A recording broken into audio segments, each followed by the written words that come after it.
మాజీ మంత్రి హరీష్ రావుపై తీవ్ర స్థాయిలో మండిపడ్డారు ఎమ్మెల్సీ కల్వకుంట్ల కవిత. సీఎం రేవంత్ రెడ్డి కాళ్లు పట్టుకుని హరీష్ రావు సరెండర్ అయ్యారన్నారు. ఇద్దరు ఒకే విమానంలో వెళ్లినప్పటి నుంచే కుట్రలు ప్రారంభమయ్యామన్నారు.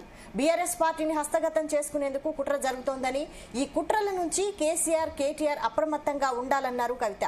ఈ కుట్రలకు పడిపోతున్న తన అన్న కేటీఆర్ తో మాట్లాడి దాదాపు 107 రోజులైందన్నారు.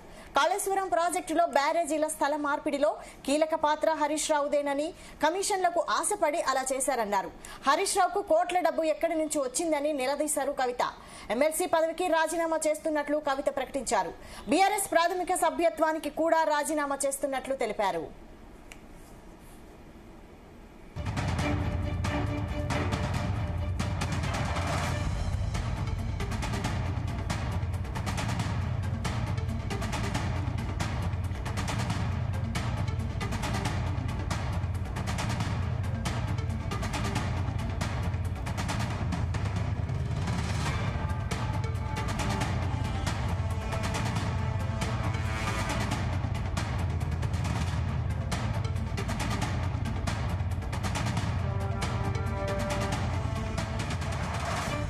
మాజీ మంత్రి హరీష్ రావుపై తీవ్ర స్థాయిలో మండిపడ్డారు ఎమ్మెల్సీ కల్వకుంట్ల కవిత. సీఎం రేవంత్ రెడ్డి కాళ్లు పట్టుకుని హరీష్ రావు సరెండర్ అయ్యారన్నారు.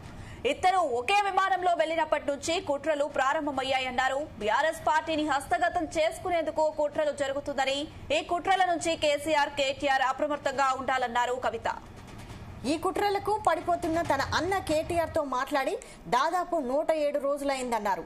కాళేశ్వరం ప్రాజెక్టులో బ్యారేజీల స్థల మార్పిడిలో కీలక పాత్ర హరీష్ రావుదేనని, కమిషన్లకు ఆశపడి అలా చేశారన్నారు. సార్ చూసుకున్నాను, నన్ను ఇవాళ బయట పంపొచ్చు. నేను మీలాగా స్ట్రేట్ ఫార్వర్డ్ ఉంటా, నిజాలు మాట్లాడతా. నేను ఉద్యమం నేపథ్యం నుండి వచ్చిన కాబట్టి నాగ్గా ఉన్నది లేనట్టుగా, లేనిది ఉన్నట్టుగా, మోసం చేయాలని చెప్పో ఇంకోటి చేయాలని చెప్పో మాట్లాడను. స్ట్రేట్ ఫార్వర్డ్ ఇష్యూస్ మాట్లాడతా కాబట్టి నన్ను ఇలా బలి చేసి పర్వాలే. కానీ రేపటి నాడు ఇదే ప్రమాదం రామన్నకు కూడా పొంచుంది, రేపటి నాడు ఇదే ప్రమాదం మీకు కూడా పొంచుంది. అల్టిమేట్గా బీఆర్ఎస్ పార్టీని హస్తగతం చేసుకోవడానికి జరుగుతున్నటువంటి కుట్రలో భాగంగానే ఇవాళ నన్ను ఎలిమినేట్ చేయడం జరిగింది. నేను ఇవాళ ఓపెన్గా అడుగుతా ఉన్నాను, హరీష్ రావు గారికి నేను సూటి ప్రశ్న వేస్తున్నా, ఈ రాష్ట్ర ముఖ్యమంత్రి రేవంత్ రెడ్డి గారు కూడా నేను సూటి ప్రశ్న వేస్తున్నా. నా మీద కుట్రలు ఎప్పటి నుండి ప్రారంభమైనాయి? ఎప్పుడైతే హరీష్ రావు గారు, రేవంత్ రెడ్డి గారు ఒకే ఫ్లైట్లో హైదరాబాద్ నుండి ఢిల్లీకో, ఢిల్లీ నుండి హైదరాబాద్లో ఒకే ఫ్లైట్లో వాళ్ళిద్దరు ప్రయాణం చేసి వచ్చినప్పుడు హరీష్ రావు గారు, రేవంత్ రెడ్డి గారు కాలు పట్టుకొని సరెండర్ అయినాక ఈ కుట్రలు స్టార్ట్ అయినాయి, నా మీద ఈ స్టోరీలు స్టార్ట్ అయినాయి. మా కుటుంబాన్ని విడగొట్టాలనేటటువంటి కుట్ర స్టార్ట్ అయింది. నేను ఛాలెంజ్ చేస్తా ఉన్నా, రేవంత్ రెడ్డి గారు మీరు చెప్పండి, ఆ ప్రయాణం జరిగిందా జరగలేదా? హరీష్ రావు గారు మీరు చెప్పండి, ఒకే ఫ్లైట్లో మీరు రేవంత్ రెడ్డి గారితో కలిసి వచ్చిందా రాలేదా? ఆ తర్వాత నుండి నా మీద ఈ కుట్రలు జరుగుతున్నాయా లేదా? సరెండర్ అయింది మీరు. ప్రతి ఒక్క విషయంలో దాదాపు ఒక 7-8 ఇష్యూస్ ఉన్నాయి, ఇన్సిడెంట్స్ ఉన్నాయండి. అఫీషియల్ పిఆర్ఓ ట్వీట్ చేస్తాడు, Congress party official PRO tweet చేస్తాడు, ముఖ్యమంత్రి గారు పిఆర్ఓ, ఈ పాల వ్యాపారంలో అవినీతి జరిగిందని. తెల్లారు 2-3 పేపర్లలో వస్తుంది, 3వ రోజుకి మాయమైపోతుంది. అదే కేటీఆర్ గారినేమో 3 సార్లు విచారణ పేరుతో పిలిచి వేధిస్తారు. అంటే కేసీఆర్ కుటుంబం నికార్సుగా బరిగీసుకొని కాంగ్రెస్ పార్టీతో రేవంత్ రెడ్డితో కొట్లాడుతున్నాం కాబట్టి మా మీదనేమో కుట్రలు జరుగుతాయి, మా మీదనేమో కేసులు పెడతారు. మీ మాత్రం 1 or 2 days హెడ్లైన్స్ వస్తే తర్వాత న్యూస్ గాయబవుతుంది. ఎన్ని జరగలే చెప్పండి హరీష్ రావు గారి విషయంలో? ఫస్ట్ పాల వ్యాపారం మీద ఏమొచ్చినాయి ఆరోపణలు? ఆనాడు బీఆర్ఎస్ పార్టీ గవర్నమెంట్లో SC, ST, BC హాస్టళ్లకు Harish Rao గారి పాల వ్యాపారం నుంచి పాలు సప్లై చేసిరు అనే ఆరోపణలు అయోధ్య రెడ్డి గారు ట్వీట్ చేసిరు. గతం 2 రోజులు పోయింది ఆరోపణ. ఎందుకు? సరెండర్. నెక్స్ట్ ఒక అభియోగం చేసిరు ముఖ్యమంత్రి గారు, రంగనాయక్ సాగర్ దగ్గర ఆయన ఫామ్ హౌస్ ఉంది, అది ప్రభుత్వ భూమి, కబ్జా చేసిండని. 1 day headline, 3rd day news గాయబ్. No case, nothing. కేటీఆర్ పరిస్థితి ఏంటి? ఎన్ని కేసులు పెట్టారు కేటీఆర్ అన్న మీద? ఎన్నిసార్లు పిలిచిండు విచారణకు? ఇవన్నీ పక్కన పెడదాం, నిన్నటి లేటెస్ట్ ఇష్యూ మాట్లాడదాం. కాళేశ్వరం కానీ ఇంకోటి కానీ ఏ ప్రభుత్వంలో అయినా పొలిటికల్ పాలసీ చేసేవాళ్ళు, విధానపరమైన నిర్ణయాలు తీసుకునే వాళ్ళు ముఖ్యమంత్రులు ఉంటారు. కింద ఉన్నటువంటి మంత్రులు దాన్ని ఎగ్జిక్యూట్ చేయాలి. కేసీఆర్ గారు ఒక పాలసీ డెసిషన్ తీసుకున్నారు, నేను కాళేశ్వరం ప్రాజెక్టు కడతా, దానికి ఇన్ని డబ్బులు ఇస్తా అని. ఆనాడు మంత్రి ఎవరు? ఎగ్జిక్యూషన్ చేయాల్సింది ఎవరు? 2014 నుంచి 2018 వరకు తుమ్మిడిహెట్టి దగ్గర నుంచి మేడిగడ్డకు స్థలం మార్చినప్పుడు మంత్రి ఎవరు? ప్రాజెక్టులు డిసైడ్ చేసినప్పుడు మంత్రి ఎవరు? అన్ని మీటింగ్లు టెక్నికల్ ఇష్యూస్ చూసుకోవాల్సింది ఎవరు? ఇవన్నీ రేవంత్ రెడ్డి గారు మాట్లాడారు. నేను మొత్తం అసెంబ్లీ స్పీచ్ చూడరు మీరు, వీళ్ళ మ్యాచ్ ఫిక్సింగ్ అనేది మీకు తెలిసిపోతుంది. ఏం మాట్లాడరు ఆయన. ఎంతసేపు కేసీఆర్ కాళేశ్వరం కట్టిండు, కేసీఆర్ కుటుంబం 1,00,000 కోట్లు తిన్నది. అరే 2007 నుంచి ఇప్పటివరకు కాళేశ్వరం 1,00,000 కోట్లు కూడా ఖర్చు కాలే. 1,00,000 కోట్లు ఖర్చు కాని ప్రాజెక్టులో 40 లక్షల ఎకరాలకు నీళ్ళీయంగా కూడా 1,00,000 కోట్ల అవినీతి అయింది అంటారు రేవంత్ రెడ్డి గారు. దాన్ని మళ్ళీ ఓన్లీ కేసీఆర్ గారి గురించి చెప్తారు, హరీష్ రావు గారి గురించి మాట్లాడరు. ఎందుకంటే ఇంటర్నల్ అండర్స్టాండింగ్ ఉంది వీళ్ళిద్దరికి. నేను రామన్నను ఒకటే రిక్వెస్ట్ చేస్తున్నా, అన్న ఇవాళ మీతో బాగున్నట్టు వాళ్ళు నటించవచ్చు, హరీష్ అన్న కావచ్చు, సంతన్న కావచ్చు, కానీ వాళ్ళు మన మంచి కోరుకునే వాళ్ళు కాదు. వాళ్ళు తెలంగాణ ప్రజల మంచి కోరుకునే వాళ్ళు కాదు. వాళ్ళు కేసీఆర్ గారు మంచి కోరుకునే వాళ్ళు కాదు. వాళ్ళను మీరు దూరం పెట్టి రాజకీయంగా తెలంగాణ రాష్ట్ర సమితిలో ఇప్పుడు బీఆర్ఎస్లో పనిచేస్తున్నటువంటి హార్డ్ కోర్ కార్యకర్తలను దగ్గరికి తీసుకొని ప్రజా ఉద్యమాలు తీసుకొని ప్రజల దగ్గరికి పోతేనే. రైట్, ఇదే అంశానికి సంబంధించి మరిన్ని అప్డేట్స్ మా చీఫ్ న్యూస్ కోఆర్డినేటర్ రాధాకృష్ణ అందిస్తారు. S Radhakrishna. Good afternoon Usha. అనుకున్నట్టుగానే ఎమ్మెల్సీ కవిత సంచలన వ్యాఖ్యలు మరోసారి తెలంగాణ రాజకీయాల్లో తీవ్ర కలకలం రేపుతున్నాయని చెప్పవచ్చు. ముఖ్యంగా బీఆర్ఎస్ పార్టీలో మరొకసారి ఒక భారీ కుదుపు కారణమవుతుందని చెప్పవచ్చు. అనేక అంశాలను ప్రస్తావించారు. సో తెలంగాణకు సంబంధించి టీఆర్ఎస్ పార్టీ పెట్టినప్పటి నుంచి ఉద్యమ కాలంలో ఏం జరిగింది, ఎన్నికల సమయంలో ఏం జరిగింది, కాళేశ్వరం ప్రాజెక్టులో ఏం జరిగింది, అనేక అంశాలను ప్రస్తావిస్తూ ముఖ్యంగా మరొకసారి మాజీ మంత్రి హరీష్ రావు, అదేవిధంగా మాజీ రాజ్యసభ సభ్యుడు జోగినపల్లి సంతోష్ రావు ఇద్దరిని టార్గెట్ చేసుకుని సంచలన వ్యాఖ్యలు చేశారని చెప్పవచ్చు. సో అనుకున్నట్టుగానే మొదటగా తన బీఆర్ఎస్ సంబంధించి పార్టీ ప్రాథమిక సభ్యత్వం రాజీనామా చేయడం, అదేవిధంగా ఎమ్మెల్సీ సభ్యత్వానికి కూడా రాజీనామా చేశారు. సో స్పీకర్ ఫార్మేట్ లో రాజీనామా చేసి పంపించారు. సో ఇదొక అంశం అయితే ఇక నెక్స్ట్ పూర్తిగా తెలంగాణ పాలిటిక్స్ లో ఒక సంచలనంగా మారబోతోంది. కవిత కామెంట్స్ అన్ని కూడా, కవిత ప్రెస్ మీట్ లో పెట్టినటువంటి అంశాలన్నీ కూడా బీఆర్ఎస్ పార్టీ మొత్తం క్యాడర్ ను ఒక రకంగా కొంత ఉక్కిరి బిక్కిరి చేసేలా, లేకపోతే డైలమాలో పడేసేలా ఒక ఆందోళనకరమైన అంశాలను ప్రస్తావించినట్టుగా తెలుస్తోంది. సో ప్రస్తుతం మనం ఇక్కడ చూస్తూ ఉంటే కవిత చాలా స్పష్టంగా ఒక మాట చెప్పింది. తనకు తన తండ్రి, తన సోదరుడు కేటీఆర్ ఇద్దరు ముఖ్యము, వాళ్ళ మాటను జవజాడడం లేదు, వాళ్ళతో ప్రాబ్లం లేదు. కానీ వాళ్ళిద్దరిని కూడా హరీష్ రావు కావచ్చు, సంతోష్ కావచ్చు, ఇద్దరు కూడా మొత్తం కూడా డైవర్ట్ చేస్తూ పార్టీని భవిష్యత్తులో హస్తగతం చేసుకునే ప్రయత్నం చేస్తున్నారు. సో ముఖ్యంగా మేము ప్రధానంగా టార్గెట్ చేసింది హరీష్ రావు. సో గత కొద్ది రోజులుగా కూడా హరీష్ రావు విషయంలో అసలు ఎవరు ఊహించలేదు. ప్రధానంగా కవిత అంతా కూడా టార్గెట్ అందరూ కేటీఆర్ అనుకున్నారు. కానీ అమెరికా నుంచి పర్యటన వచ్చిన తర్వాత ప్రెస్ మీట్ పెట్టిన అంశం ఏదైతే 31వ తేదీ రోజు ప్రెస్ మీట్ సాయంత్రం 4 గంటలకు పెట్టిన ప్రెస్ మీట్ ఉందో అది రాజకీయంలో కొన్ని సంచలనంగా ఎవరు ఊహించని పరిణామంగా మనం చెప్పాల్సి ఉంటుంది.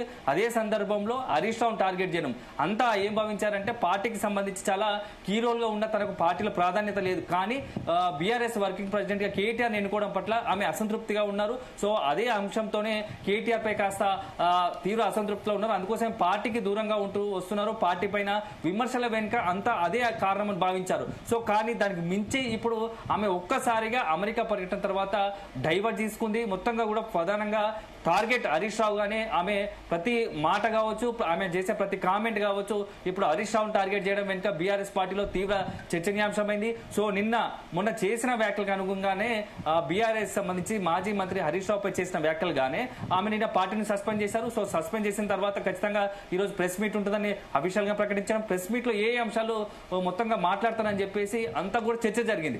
అయితే మొదటగా పార్టీ కొత్త పార్టీ పెడతారా, అదేవిధంగా ఎమ్మెల్సీకి రాజీనామా చేయబోతున్నారా, పార్టీకి రాజీనామా చేయబోతున్నారా, ఫస్ట్ ఈ 3 అంశాలపై క్లారిటీ ఇద్దామనుకున్నారు, ఇచ్చేశారు. సో పార్టీ ఇప్పట్లో పార్టీ పెట్టే ఆలోచన లేదన్నారు. సో భవిష్యత్తులో తెలంగాణకు సంబంధించి మేధావులు కావచ్చు, జాగృతి కార్యకర్తలు కావచ్చు, ఇతరత్ర అందరి కార్యకర్తలతో పిలుచుకొని మాట్లాడిన తర్వాత భవిష్యత్తులో తెలంగాణ అవసరాల దృష్ట్యా పార్టీ పెట్టాలా లేదా, బడుగు బలహీన వర్గాలను సామాజిక తెలంగాణ కోసం అవసరాన్ని బట్టి తన నిర్ణయం ఉంటుంది, తెలంగాణ ప్రజల దృష్ట్యా నిర్ణయం ఉంటుందని చెప్పేసి పార్టీ కొత్త పార్టీ ఏర్పాటులో ఒక స్పష్టత ఇచ్చారు. సో ఇక రెండో అంశం పార్టీకి సభ్యత్వానికి రాజీనామా చేయడం, సో మూడోది ఎమ్మెల్సీకి రాజీనామా చేయడం. ఇక ఈ అంశం పక్కన పెడితే ఇక పొలిటికల్ గా వెళ్తే పొలిటికల్ గా చాలా అంశాలను ప్రస్తావించారు. సో మొదటగా హరీష్ రావు బీఆర్ఎస్ పార్టీని హస్తగతం చేసుకునేందుకు కుట్ర పడుతున్నారు.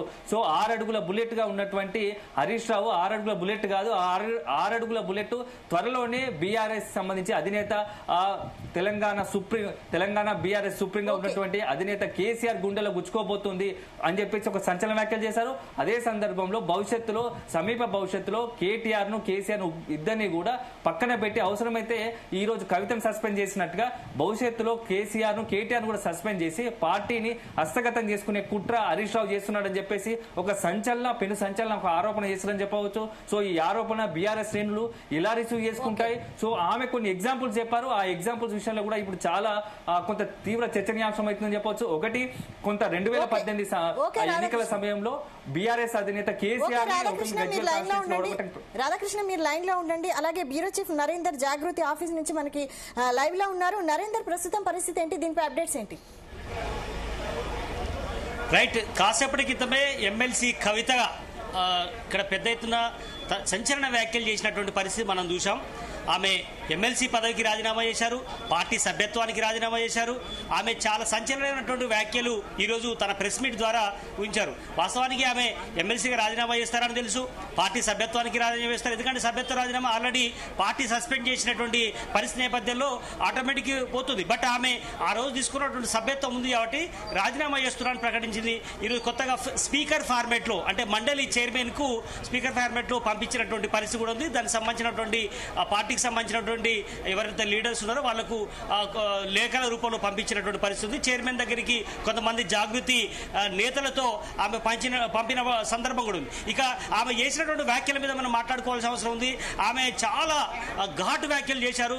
గతంలో ఎన్నడూ కూడా ఇంత ఘాటు వ్యాఖ్యలు మనం చేసినటువంటి సందర్భం లేదు. సంచలన వ్యాఖ్యలు హరీష్ రావు మీద చేసింది. అదేవిధంగా సంతోష్ రావు మీద, మాజీ ఎంపీ మీద సంచలన వ్యాఖ్యలు చేసింది. ముందుగా మనం హరీష్ రావు గురించి మాట్లాడుకుందాం. హరీష్ రావు ఆయన ట్రబుల్ షూటర్ కాదు, నిజంగానే ఆయన ట్రబుల్ చేస్తాడు కాబట్టి ట్రబుల్ షూటర్ అనే పేరు వచ్చిందని కూడా చెప్పింది. అంతేకాకుండా ఆయన ట్రబుల్ షూటర్ ఎంత మాత్రం కాదు, ఆయన బబుల్ షూటర్ అని చెప్పింది. అంటే ఒక బుడగ లాంటి వ్యక్తి అని ఆమె వర్ణించినటువంటి పరిస్థితి కూడా ఉంది. హరీష్ రావు గురించి చాలా విషయాలు చెప్పుకుంటూ వచ్చింది. హరీష్ రావు వల్ల పార్టీకి చాలా పెద్ద ముప్పు ఉందని చెప్పింది. ఎందుకంటే రామన్న, నువ్వు తెలుసుకో, నీకు భవిష్యత్తులో చాలా ఇబ్బందులు పడే అవకాశం ఉంది. సంతోష్ రావు, హరీష్ రావు వీరిద్దరి వల్ల నీకు చాలా ఇబ్బందులు పడే అవకాశం ఉందని అన్నను అలర్ట్ చేసినటువంటి పరిస్థితి కూడా మనకు కనిపించింది.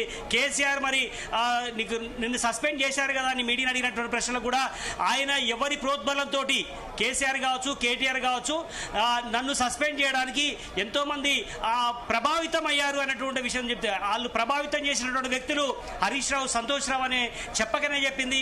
చాలా క్లియర్ కట్ గా చెప్పింది. ఇక వాళ్ళు సంపాదించినటువంటి వేల కోట్ల రూపాయలు దాచుకున్నారని కూడా చెప్పే ప్రయత్నం చేసింది. కాళేశ్వరం సంబంధించినటువంటి దాంట్లో వేల కోట్ల రూపాయలు వాళ్ళు వెనుకేసుకున్నారని కూడా చెప్పింది. అదే కాదు, హరీష్ రావు వెనుకున్నటువంటి చాలా మంది పేర్లు చెప్పింది. అదేవిధంగా సంతోష్ రావు ఉన్నటువంటి వాళ్ళ అనుచరుల పేర్లు, పోచంపల్లి శ్రీనివాసరెడ్డి లాంటి వ్యక్తులు కావచ్చు, అదేవిధంగా చాలా మంది పేర్లు కూడా ఆమె బయటికి తీసుకొచ్చింది. చాలా మంది విల్లాలు కడుతున్నారు, కన్స్ట్రక్షన్ రంగంలో ఉన్నారు, వందల కోట్ల రూపాయలు సంపాదించారు. అదే ఎమ్మెల్సీ నవీన్ కుమార్ పేరు కూడా ఆమె బయటికి తీసుకొచ్చినటువంటి పరిస్థితి ఉంది. అన్నిటికంటే ముఖ్యంగా ఒక సంచలన వ్యాఖ్యలు చేసింది. వాళ్ళ ఏం వ్యాఖ్యలు? రేవంత్ రెడ్డి, హరీష్ రావు ఇద్దరు కూడా ఏకాంతంగా కలుసుకున్నారు అన్నటువంటి విషయాలు చెప్పారు. అంతేకాదు, హరీష్ రావు అని కానీ ఆ నిందలు కేసీఆర్ పై పడుతుంది అని కవిత కామెంట్ చేశారు. ఈ కామెంట్స్ ఎలా చూడాలి? ఎగ్జాక్ట్లీ, ఎందుకంటే కాళేశ్వరం అనేది దాదాపు 90,000 కోట్ల రూపాయలతో ఖర్చు చేశారు. దీంట్లో పెద్ద ఎత్తున అవినీతి జరిగింది అన్నటువంటి విచారణ మనం ఎదుర్కొన్న పరిస్థితి కూడా మనం చూసాం. అసెంబ్లీలో కూడా దీని పెద్ద చర్చ జరిగింది. హరీష్ రావుని టార్గెట్ చేసి కూడా మంత్రులందరూ కూడా మాట్లాడినటువంటి పరిస్థితి కూడా మనం అసెంబ్లీలో చూసాం. దీని మీద ఫర్దర్ గా సిబిఐ ఎంక్వైరీ రాష్ట్ర ప్రభుత్వం వేసింది. దీంట్లో పెద్ద తిమ్మింగిలాలు, ఎందుకంటే చిన్నపాటి ఇరిగేషన్ అధికారుల దగ్గరనే 100 కోట్ల రూపాయలు ఉంటే బడా అంటే సీఎం స్థాయి కావచ్చు, మంత్రుల స్థాయి దగ్గర ఎన్ని వేల కోట్ల రూపాయలు ఉండాలి అని కూడా కూడా సీఎంఏ స్వయంగా అసెంబ్లీలో కానీ బయట మాట్లాడుతున్నటువంటి నేపథ్యంలో ఏకంగా సిబిఐ ఎంక్వైరీ వేశారు. అందుకనే ఈ పరిస్థితుల నేపథ్యంలోనే ఆమె చాలా అంశాలు కూడా మాట్లాడారు కవిత. ఎందుకంటే కాళేశ్వరం దాంట్లో పెద్ద ఎత్తున అమౌంట్ వచ్చింది హరీష్ రావు అని కూడా ఆమె చెప్పే ప్రయత్నం చేశారు. అందుకనే ఎలక్షన్లో ఆమె ఫండింగ్ చేసే పరిస్థితి హరీష్ రావు వచ్చాడని కూడా చెప్పే ప్రయత్నం చేశారు. హరీష్ రావు పెద్ద కూనవాది, పెద్ద ఎత్తున కుట్రలు చేసేటువంటి వ్యక్తి కూడా అని ఆమె చెప్పే ప్రయత్నం చేశారు. ఎందుకంటే రీసెంట్ గా పలు సందర్భాలు కూడా హంపీకి వెళ్తారు. హంపీలో రామన్న ఫ్యామిలీ కావచ్చు, హరీష్ ఫ్యామిలీ తరచుగా వెళ్తుంటారు. అక్కడ కూడా కుట్ర చేశాడు హరీష్ రావు కూడా ఆమె చెప్పే ప్రయత్నం చేశారు.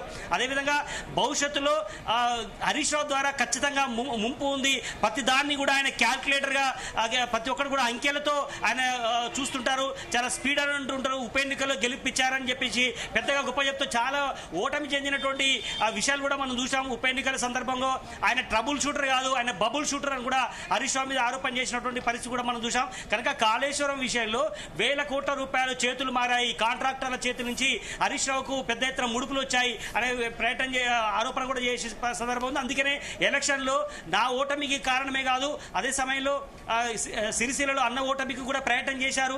అదే సమయంలో కామారెడ్డిలో కూడా నాన్న ఓటమి కూడా ఇలాంటి వ్యక్తులే కారణం అని కూడా ఆమె చెప్పే ప్రయత్నం చేశారు. ఇట్లా మొత్తానికి హరీష్ రావుని టార్గెట్ చేసుకుని ఈ రోజు ప్రెస్ కాన్ఫరెన్స్ లో మాట్లాడినటువంటి పరిస్థితి ఉంది.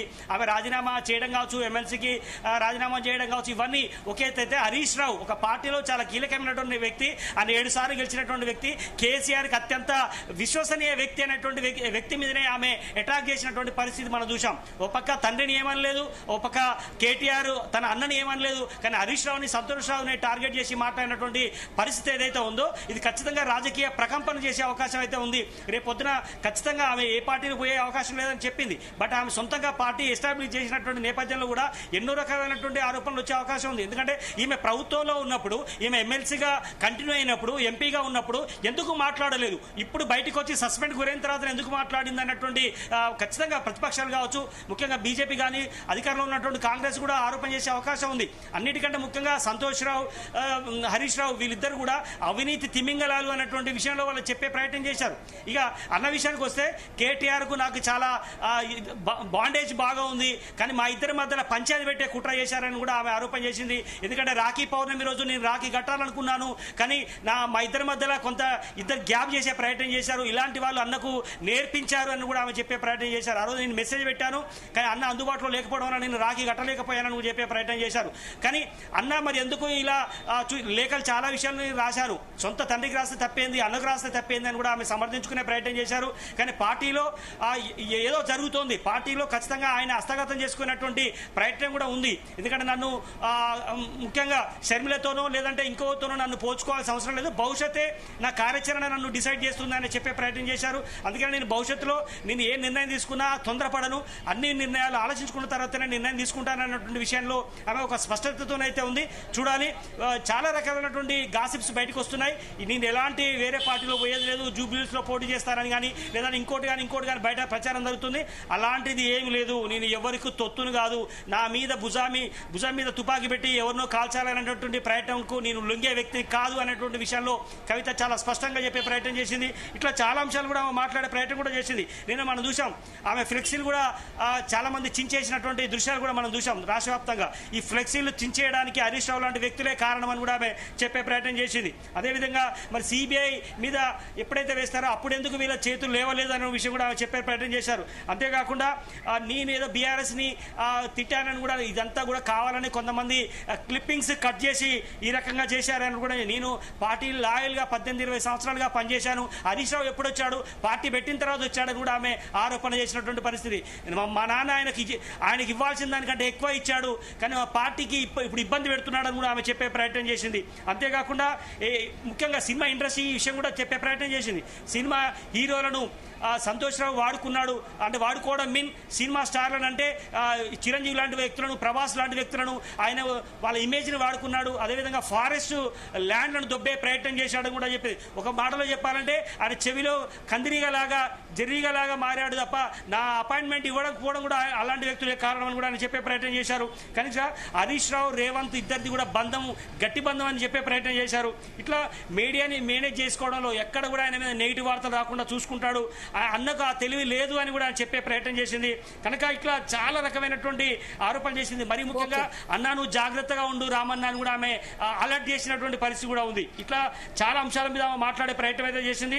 కనుక హరీష్ రావు ఎప్పుడు వచ్చాడు పార్టీకి అని కూడా చెప్పింది. పార్టీ పెట్టిన తర్వాత 2001లో పార్టీ పెడితే ఆయన 2002 టైంలో ఆయన పార్టీకి వచ్చాడు. పార్టీ మీద ఆయనకు నమ్మకం లేకుండే, పార్టీ ఈ స్థాయికి వస్తుందని ఆయన ఊహించలేదు అన్నటువంటి విషయం కూడా ఆమె ఆరోపణ చేసినటువంటి పరిస్థితి ఉంది. బట్ ఏదైనప్పుడు కూడా ఆమె ఖచ్చితంగా నన్ను బలిపశువు చేశారు, పార్టీ నుంచి సస్పెండ్ చేయడానికి కారణం కొంతమంది వల్లనే అన్నటువంటి చెప్పే ప్రయత్నం చేశారు. నేను నా తల్లిని నా తండ్రిని నేనిద్దరిని ఈ రోజు నేను వదులుకోవాల్సిన పరిస్థితి ఏర్పడింది.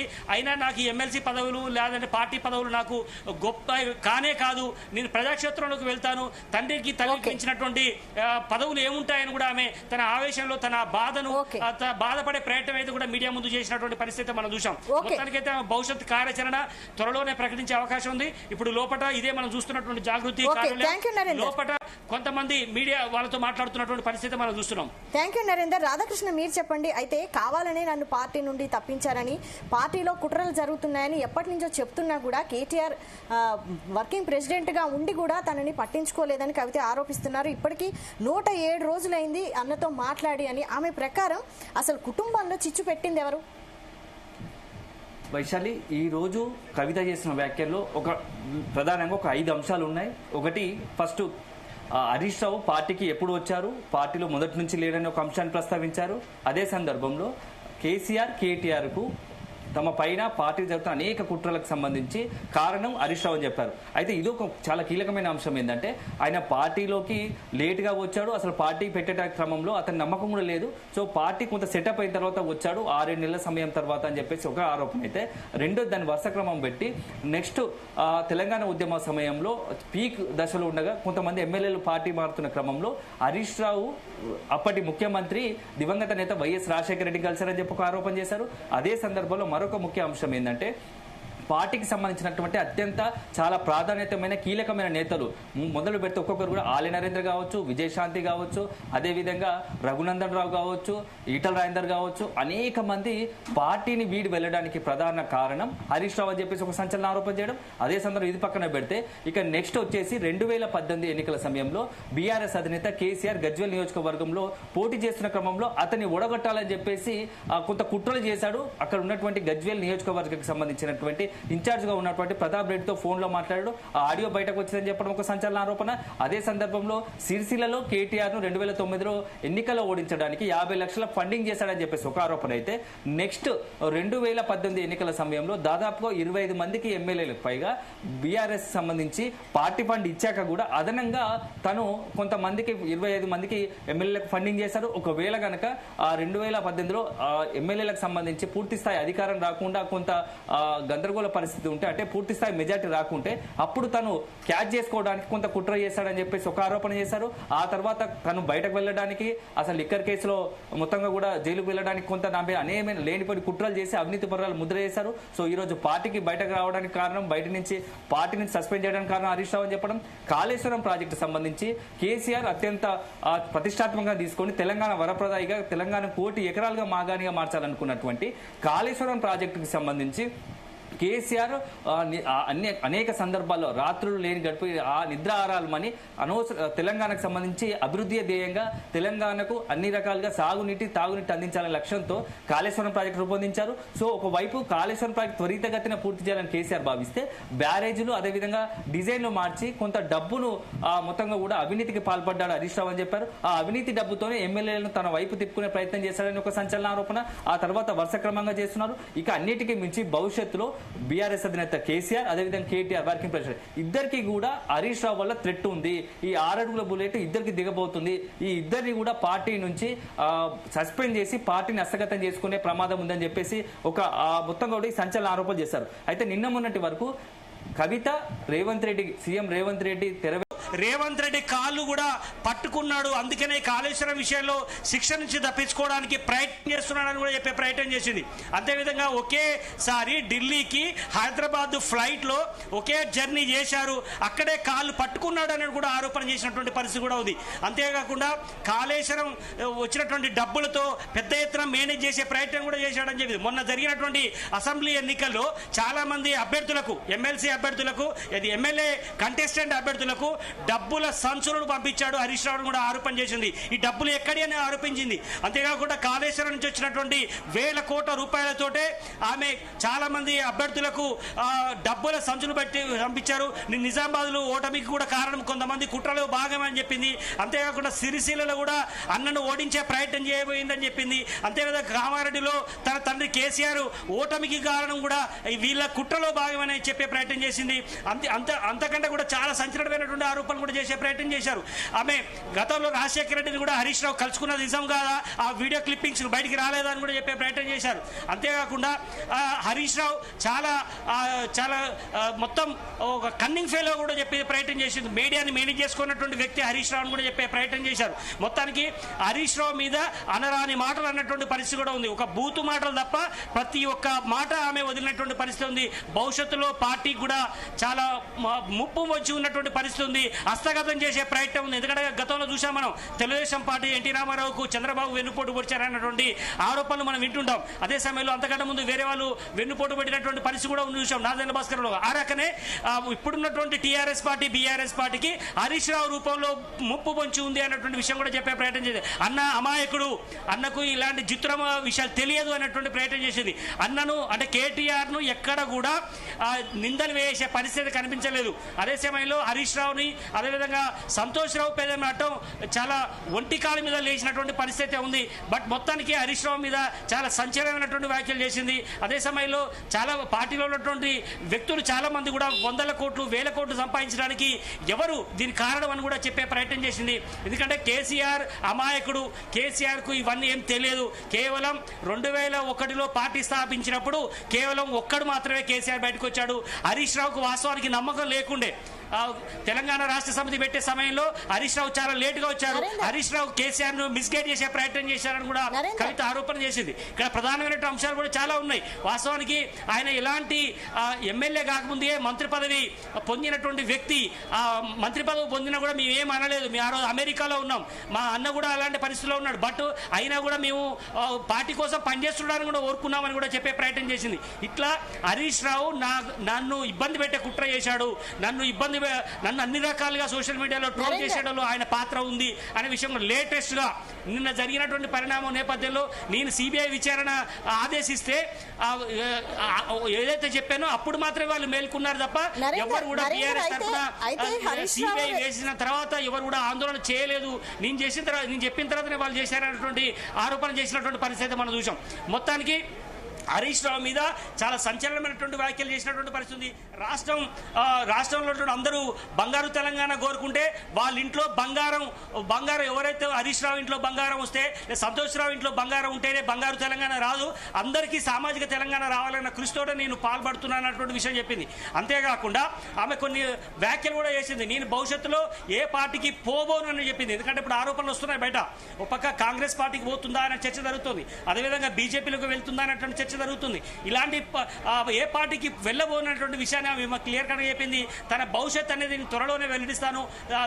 ముఖ్యంగా బీసీ మేధావులతో కావచ్చు, అదేవిధంగా చాలా మంది కోనవాదులు కావచ్చు, ఇట్లా చాలా మంది వ్యక్తులతో నేను మాట్లాడతాను, చాలా మంది మేధావులతో మాట్లాడతాను. దాని తర్వాత నా భవిష్యత్ కార్యాచరణ ఏంది అన్నటువంటి ప్రకటిస్తానని కూడా చెప్పే ప్రయత్నం చేసింది. ప్రస్తుతం అయితే జాగృతి నేతలతో ఆమె సమావేశం అవుతోంది. ఆమె భవిష్యత్ కార్యాచరణ 1-2 రోజుల్లో నేను ప్రకటిస్తానని చెప్పే ప్రయత్నం చేసింది. నరేందర్ మీరు లైన్ లో ఉండండి. రాధాకృష్ణ, అయితే ఈ హరీష్ రావు సీఎం రేవంత్ రెడ్డికి సరెండర్ అయ్యారని ఒకే విమానంలో వెళ్ళినప్పటి నుంచి ఇలా కుట్రలు ప్రారంభమయ్యాయని అంటున్నారు కదా కవిత, ఇదంతా ఎప్పుడు జరిగింది? ఎలక్షన్స్ ముందా తర్వాత ఎప్పుడు జరిగింది? అయితే మొన్నటి ఎన్నికల తర్వాత సీఎం రేవంత్ రెడ్డితో హరీష్ రావు ఏకాంతంగా భేటీ అయ్యారు. అదే సందర్భంలో ఇద్దరి మధ్య ఒక అండర్స్టాండ్ కుదిరింది. సో అప్పటి నుంచి కూడా పూర్తి స్థాయిలో హరీష్ రావు రేవంత్ రెడ్డికి సరెండర్ అయ్యారు. అప్పటి నుంచి కూడా ఈ వరుసపెట్టి కుట్రలు ప్రారంభమయ్యాయి. సో బీఆర్ఎస్ పార్టీలో అంతర్గతంగా ఒక అంతర్గత కుట్రకు తెరలేపారు వీళ్ళు. ఎందుకంటే పార్టీ స్ట్రాంగ్ గా ఉన్నటువంటి పార్టీని మొత్తంగా కూడా కొంత బలహీనపరిచేందుకు కుట్రలు పరిచారని చెప్పేసి కవిత ఆరోపించింది. సో మొత్తంగా ఈ రోజు చేసిన కవిత వ్యాఖ్యల పట్ల బీఆర్ఎస్ బీఆర్ఎస్ లో మాత్రం ఒక తెలియని గందరగోళ పరిస్థితి. ఎవరిని నమ్మాలి? కవితను నమ్మాలా, హరీష్ రావు నమ్మాలా, కేటీఆర్ నమ్మాలా, ఇవంతా కూడా కేసీఆర్ నమ్మాలా, ఇదంతా కూడా ఒక గందరగోళ పరిస్థితి ఏర్పడ్డది. ఆమె చేసిన వ్యాఖ్యలు మాత్రం మోరల్ గా బీఆర్ఎస్ సంబంధించి అదేవిధంగా తెలంగాణ ఉద్యమకారులకు సంబంధించి అనేక మందిని అనేకమైనటువంటి అనుమానాలకు, ఒక సందేహాలకు కొంత డిఫెన్స్ లో పడిస్తుందని చెప్పవచ్చు. ఇన్ని రోజులుగా ఏదైతే ప్రచారం జరిగిందో హరీష్ రావు చుట్టూ, హరీష్ రావును మొత్తంగా బీఆర్ఎస్ పార్టీలో అత్యంత శక్తివంతమైన నాయకుడు, ఒక ట్రబుల్ షూటర్ అని చెప్పుకుంటూ వచ్చారు. సో తెలంగాణకు సంబంధించి బీఆర్ఎస్ పార్టీకి సంబంధించి ఎన్నికల గెలుపులో కావచ్చు, ఇతరత్ర అనేకమైనటువంటి కీలక నిర్ణయాల్లో చాలా కీ రోల్ పోషించిన పాత్ర. అలాంటి నంబర్ 2 పొజిషన్ అనుకున్నటువంటి హరీష్ రావును ఇప్పుడు ఆమె క్వశ్చన్ చేయడం, అదేవిధంగా కార్నర్ చేయడం, మొత్తం ఈ రోజు జరుగుతున్న పరిణామాలకు కారణం హరీష్ రావే అని చెప్పేసి కవిత చెప్పడం మాత్రం చాలా సందేహాలు, అనుమానాలు. కొంత బీఆర్ఎస్ పార్టీకి సంబంధించి కేసీఆర్, కేటీఆర్ ఎవరైతే అభిమానులు ఉన్నారో వాళ్ళకి మొదటి నుంచి కూడా కొంత హరీష్ రావు పట్ల మనం చాలా సందర్భాల్లో చూసాము. హరీష్ రావు యాక్టివిటీ పైన ప్రత్యేకంగా గతంలోనే మంత్రిగా ఉన్న సమయంలో కావచ్చు, మంత్రి పదవి ఇయ్యని సమయంలో కావచ్చు, ప్రత్యేకంగా కేసీఆర్ కావచ్చు, అదేవిధంగా కేటీఆర్ సంబంధించిన వ్యక్తులు కొంత ఫోకస్ పెట్టారని చెప్పేసి కొంత అసంతృప్తిలో హరీష్ రావు ఉన్నట్టు కూడా ప్రచారం జరిగింది. సో ఈ రోజు ఆమె చేసిన వ్యాఖ్యలు కూడా కాస్త వాటిని బలపరిచేలా, ఒక రకంగా బీఆర్ఎస్ పార్టీలో కొంత కేటీఆర్ మనుషులు కావచ్చు, అదేవిధంగా కేసీఆర్ సంబంధించిన మనుషులు కావచ్చు, హరీష్ రావు చర్యలు ఇలా ఉన్నాయా అని చెప్పేసి మొన్న వరకు చర్చ జరిగేది. ఇప్పుడు కవిత మాట్లాడడంతో కొంత వాటిని బలపరుస్తున్నాయా అని చెప్పేసి కొంత చర్చ జరుగుతోంది. మొత్తంగా బీఆర్ఎస్ సంబంధించి పార్టీలో 2-3 రోజులు జరుగుతున్న పరిణామాలు మాత్రం చాలా గందరగోళ పరిస్థితి ఏర్పడ్డాయి. ఎందుకంటే ఇప్పటికే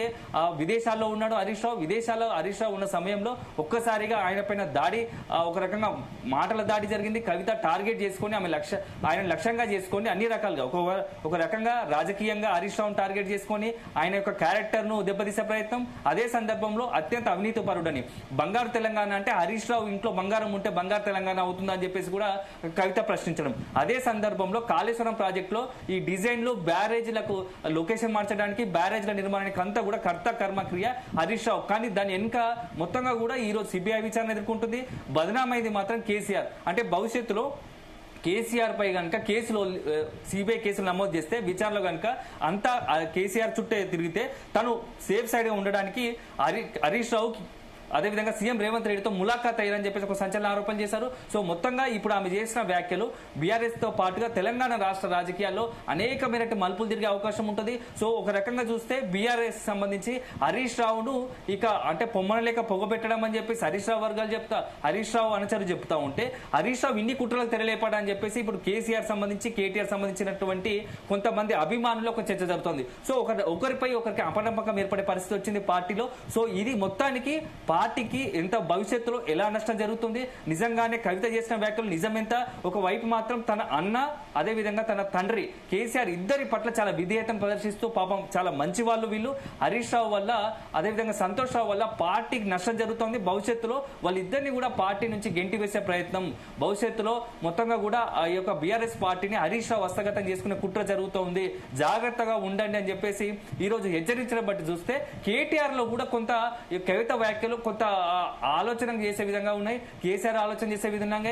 సో ఈ మొత్తంగా ఇప్పటి వరకు కొంత బీఆర్ఎస్ పార్టీలో అసలు కేసీఆర్ తర్వాత నంబర్ 2 అనే పొజిషన్ చాలా రోజుల నుంచి ఉంది. సో ఆ తర్వాత అనేక సందర్భాలు వచ్చినప్పుడు కూడా ఆ కేటీఆర్ కు మన బీఆర్ఎస్ వర్కింగ్ ప్రెసిడెంట్ ఇచ్చినప్పుడు హరీష్ రావు కొంత 2-3 రోజులు సైలెంట్ గా ఉండడం, అదే సందర్భంలో కేటీఆర్ హరీష్ రావు దగ్గరికి వెళ్లి ప్రత్యేకంగా మాట్లాడడం కూడా చూసాం. సో ఈ అన్ని పరిణామాలు చూస్తే పార్టీలో నెక్స్ట్ ఎవరు, పార్టీని ఎవరు లీడ్ చేయాలనే అంశం దానిపైన చుట్టూ తిరుగుతూ ఉంది. అదే సందర్భంలో కవిత ఎంట్రీతో మొత్తం సీన్ మారిపోయింది లిక్కర్ కేసు తర్వాత. ఎందుకంటే లిక్కర్ కేసు తర్వాత కవితను పూర్తి స్థాయిలో సైలెంట్ చేశారు. సో కేటీఆర్ అదేవిధంగా కేసీఆర్ మాత్రం కొంత కవిత పట్ల సానుకూలంగా ఉన్న కొంత తన పైన లిక్కర్ కేసు పెట్టి అనవసరంగా కేసులో ఇరికించి తనను అవినీతి పరురాలుగా ఒక గుర్తించి పార్టీకి డ్యామేజ్ చేయడం, అదే సందర్భంలో పార్టీలో తనకున్నటువంటి రోలును తగ్గించే ప్రయత్నం, పార్టీ నుంచి పూర్తి స్థాయిలో తనను పక్కకు పెట్టే ప్రయత్నం చేశారు, సైలెంట్ చేశారు. దాని వెనుక కూడా హరీష్ రావు కుట్టుందని చెప్పేసి ఆమె ఆరోపించారు. అనేక సందర్భాల్లో కేటీఆర్ దగ్గర తన మొర పెట్టుకున్న ఒక సోదరుడిగా, ఒక